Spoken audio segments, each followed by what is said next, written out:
Hello everyone. तो class 10th, I hope आपके mid term exam बहुत अच्छे से हुए होंगे। लेकिन बहुत सारे ऐसे स्टूडेंट्स भी हैं जिनके मिड टर्म एग्ज़ाम अच्छे नहीं हुए हैं। मैंने अपने जितने भी स्टूडेंट्स हैं जो मेरे पास 10th में हैं, मैंने उन सब के आंसर शीट्स चेक कर दी हैं। बहुत सारी मिस्टेक्स जो बच्चों से हुई हैं, जिनको हम कॉमन सिली मिस्टेक्स कहते हैं, उसका मैंने एक वीडियो बनाकर भी आपके साथ शेयर किया है, जिसमें आप अपनी मिस्टेक्स को देख सकते हैं। आपको भी यकीन नहीं होगा कि ये मिस्टेक्स आपने की हैं जो उन बच्चों ने कर दी, मतलब सिली मिस्टेक्स हैं, उनको हमने अवॉइड करना है। उस वीडियो में मैंने डिटेल में बताया कि कैसे अवॉइड किया जा सकता है। नेक्स्ट बच्चे, अगर आपके मिड टर्म एग्जाम अच्छे नहीं हुए हैं, प्लीज़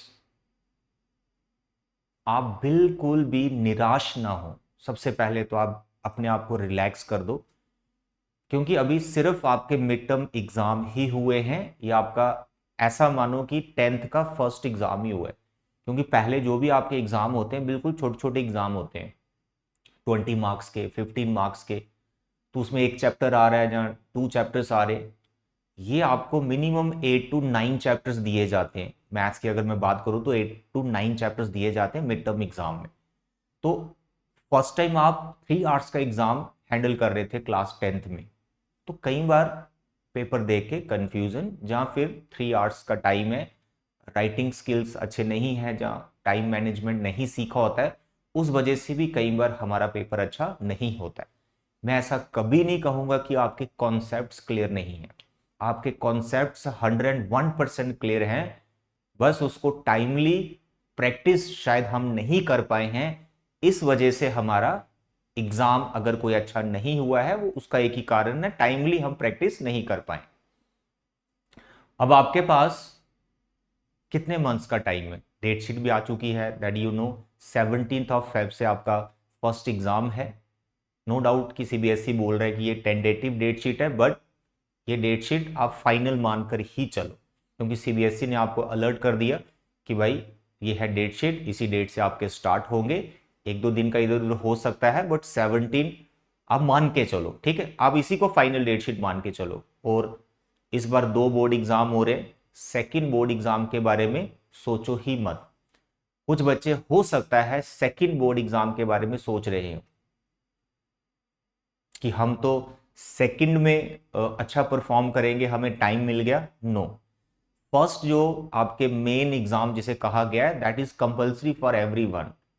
आप प्लीज फर्स्ट एग्जाम पे ही फोकस करें। अगर आप सेकंड एग्जाम के बारे में सोच रहे हैं तो ये आपकी सबसे बड़ी गलती होगी, क्योंकि सेकंड एग्जाम जाके आपका कब खत्म हो रहा है? जुलाई एंड में।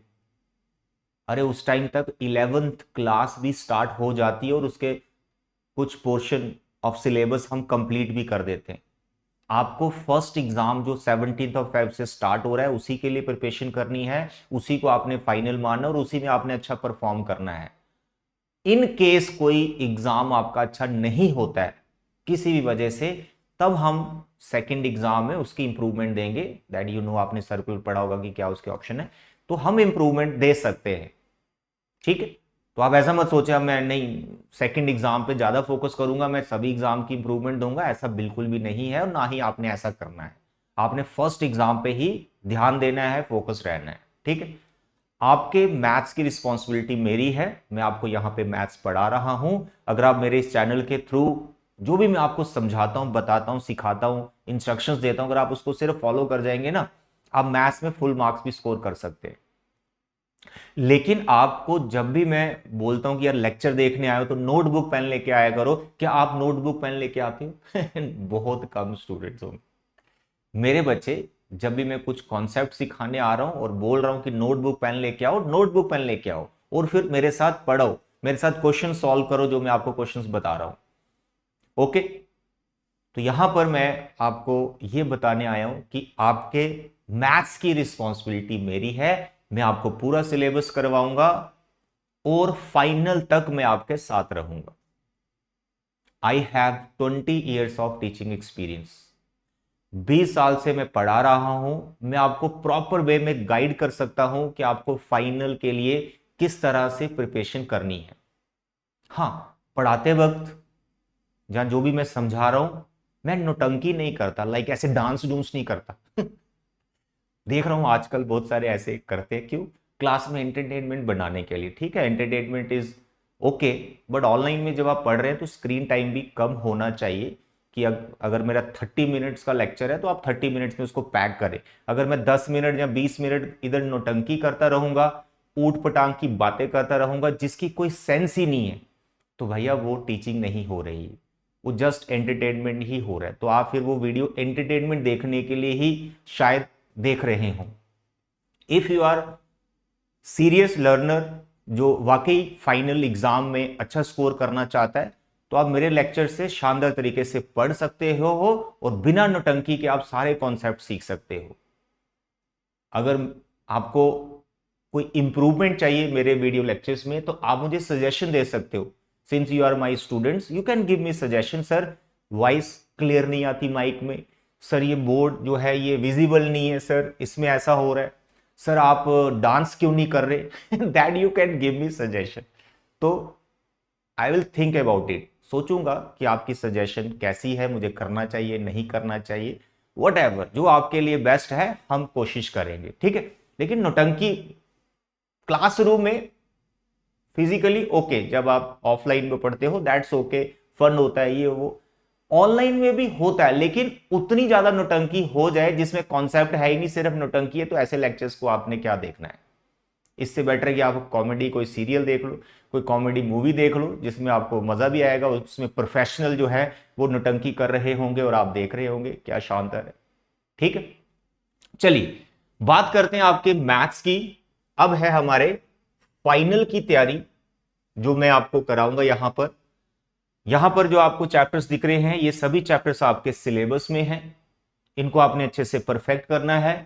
और मेरे प्यारे और दुलारे बच्चे, बहुत सारी वर्कशीट में अगर आप उलझ चुके हैं ना, तो मैं as a experience teacher telling you, वो सारी वर्कशीट को साइड पे रख दो। आप जो मैं आपको बोल रहा हूं आपने वही करना है। सर क्या करना है? करना यह है, सबसे पहले आपको आपकी एनसीईआरटी इसको परफेक्ट करना है।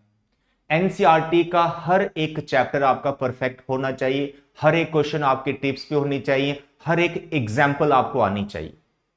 जिस बच्चे की एनसीईआरटी परफेक्ट नहीं है वो बच्चा कोई भी वर्कशीट कोई भी रेफरेंस बुक से नहीं पढ़ेगा। अगर पढ़ोगे आपका नुकसान है, आपको एनसीईआरटी नहीं आती तो वहां से पढ़ के फायदा ही क्या है।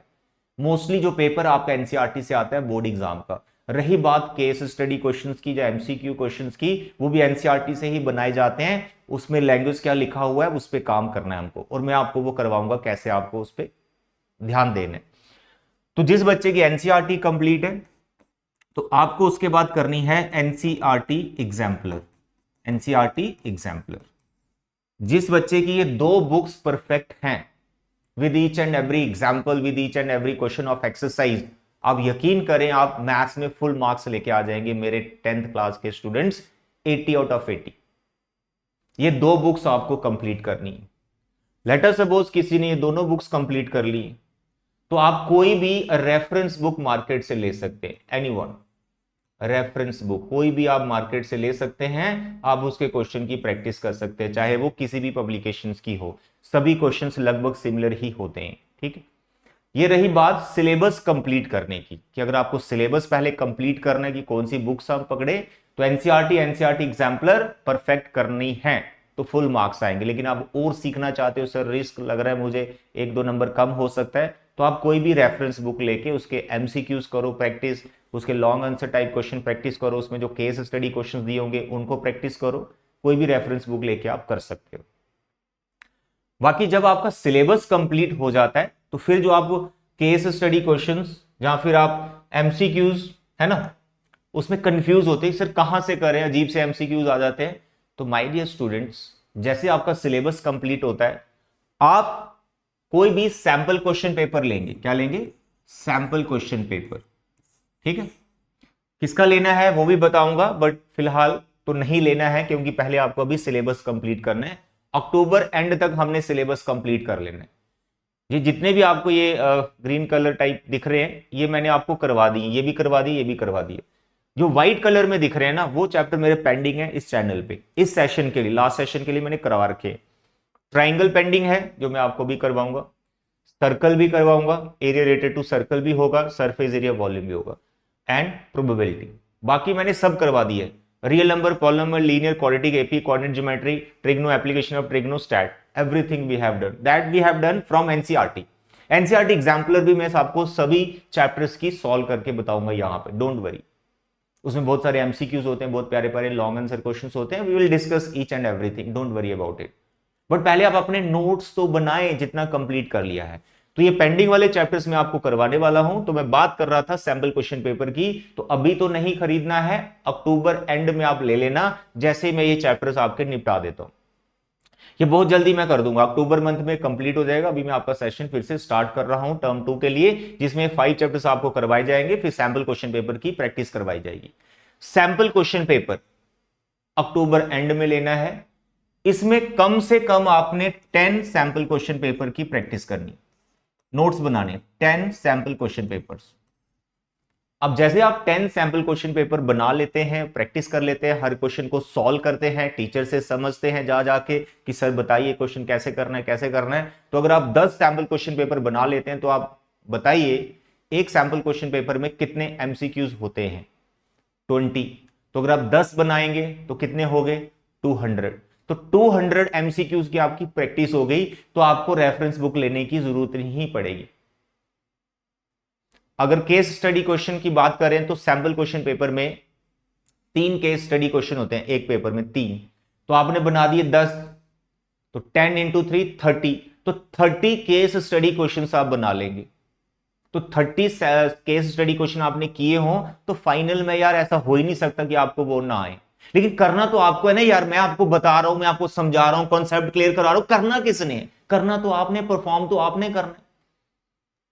अब सारा टाइम मानो आप बैठे हैं कुछ मोबाइल में गेम खेल रहे हैं, अपना हेयर स्टाइल बना रहे हैं, टाइम वेस्ट कर रहे हैं, तो फिर रिजल्ट नहीं आता है भाई। फिर हर जगह से निराशा, पेरेंट्स परेशान, हम परेशान, आप बच्चे खुद बहुत परेशान। तो मेरे बच्चे करना आपको, परफॉर्म आपको करना, जो मैं बता रहा हूं बस उसको फॉलो करो। आप यकीन करें आपके मैथ्स के बहुत अच्छे मार्क्स आएंगे। जैसा मैं आपको मैथ्स के लिए बता रहा हूं सेम आप अपना अदर सब्जेक्ट्स के लिए कीजिए, each and every subject from NCERT. अगर वो हो जाए फिर एनसीईआरटी एग्जाम्पलर पे जाओ, साइंस की तो एग्जाम्पलर है, बाकी सब्जेक्ट की आप देख लीजिएगा। उसके बाद सैंपल क्वेश्चन पेपर पकड़े आपने, नवंबर स्टार्टिंग में आपने सभी सैंपल क्वेश्चन पेपर को पकड़ लेना है, सिर्फ उनको सॉल्व करना है। फिर एनसीईआरटी साइड में रख देनी है, एनसीईआरटी एग्जाम्पलर साइड में रख देनी, क्योंकि आपने वो कंप्लीट कर ली है। उसका सैंपल क्वेश्चन पेपर प्रैक्टिस करने हर एक सब्जेक्ट के, क्योंकि नवंबर एंड में जाके आपके प्री बोर्ड स्टार्ट हो जाएंगे। तो प्री बोर्ड्स में फिर परफॉर्मेंस नहीं आएगी, फिर दिक्कत आएगी 11th की एडमिशन में, वहां फिर रोना धोना पड़ जाता है बच्चों का, टेंशन में आ जाते हैं, स्ट्रेस में आ जाते हैं, सर अब क्या करें। अरे बच्चे अभी टाइम है करने का, this is the right time. October, November, December, January, Feb, you have 5 months. Feb half निकाल दें तो 4.5 मंथ्स तो है ही आपके पास फाइनल की तैयारी करने के लिए। तो आप फाइनल नहीं, प्री बोर्ड पे भी फोकस करो, ताकि 11th में कोई प्रॉब्लम ना आए एडमिशन लेने में, क्योंकि 11th की जब एडमिशन होती है उसमें प्री बोर्ड का रिजल्ट बहुत मैटर करता है। फाइनल रिजल्ट तो बहुत लेट आता है, इस बार शायद थोड़ा जल्दी आ जाएगा, है ना। तो 10 सैंपल क्वेश्चन पेपर करने हैं, जिसमें आपके 30 तो केस स्टडी क्वेश्चन हो रहे हैं। लॉन्ग आंसर क्वेश्चन कितने होते हैं, लॉन्ग आंसर क्वेश्चन 4 होते हैं, जिसमें और भी होता है, तो और वाले भी 2 मिला ले तो 6 हो गए। 6 लॉन्ग आंसर क्वेश्चन आपके एक पेपर में मिलेंगे। तो अगर आप 10 बनाएंगे तो 60 लॉन्ग आंसर टाइप क्वेश्चन हो जाएंगे। लेकिन ये कब करना है, कब करना है, सिलेबस कंप्लीट करने के बाद। जैसे आपका सिलेबस कंप्लीट हो जाता है उसके बाद सिर्फ आपने इसी की प्रैक्टिस करवानी। मैं आपको टाइमली गाइड करता रहूंगा कैसे करना है, कैसे नोट्स बनाने हैं, एवरीथिंग। तो this is the next my plan, जो मैं अभी यहां पे अपने स्टूडेंट्स के साथ करने वाला हूं। तो आप भी मेरे बच्चे अगर मेरे चैनल के थ्रू पढ़ रहे हैं तो इसी चीज को फॉलो करें, मैं आपको गाइड करता रहूंगा, ठीक है।